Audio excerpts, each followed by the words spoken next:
Okay, so I just want to make this video to document the progress I've made on building this little amplifier here. This is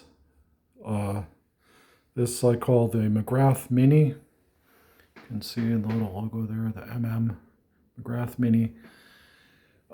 This is just the casework here. The electronics is still under construction, but I've got the case pretty well put together, ready to receive the electronics.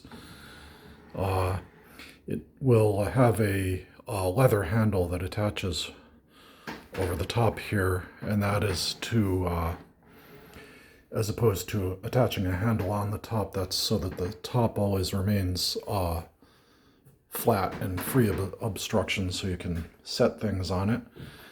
It's got this little piece of plexiglass back here so that when it's tilted back, things don't slide off it. The type of thing I would envision would be something like effects units, effects pedals and such that you might want to set on top. And then, so got this nice pine case here. If you don't want this plexiglass thing sticking up, you can unscrew it and turn it around and put it back there so you don't lose it, but then it makes it perfectly flat across the top if you want to, say, store a record album on there or something like that. There's the little Jensen 6.5-inch speaker there.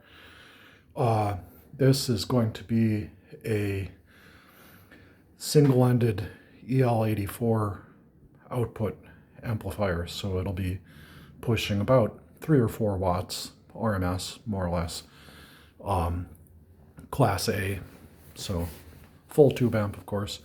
It'll have the one 12A or EL84 power tube, one power tube, and then 4 12AX7 preamp tubes. Those will all be arrayed across here, pointing downwards. Then in the bottom here, these pieces go in, and this is the lower panel here where the power cord will plug in, and the power supply goes underneath this panel. I'm using a switching power supply now, so that's what'll go under there. You can see all the drill outs for the control switches and everything. Kind of complex switching circuitry, but that's to meet my ideal of having a large amount of tones available from a small amplifier. It also has a 2-button foot switch that'll plug in there, so you can control the amount of drive and things like turning the effects loop on and off remotely with the foot switch if you want. So I'll take that out so that I can demonstrate. This is the second iteration of this amplifier I've built. Just pull this little thing down here. That's the kickback stand. I don't know if you can see, but that puts it up at a bit of an angle for better projection, for especially when it's sitting on the floor. And that's when this plexiglass comes in, so things can still be set on there, like effects units and such, and not slide off the back. So that's what that's doing.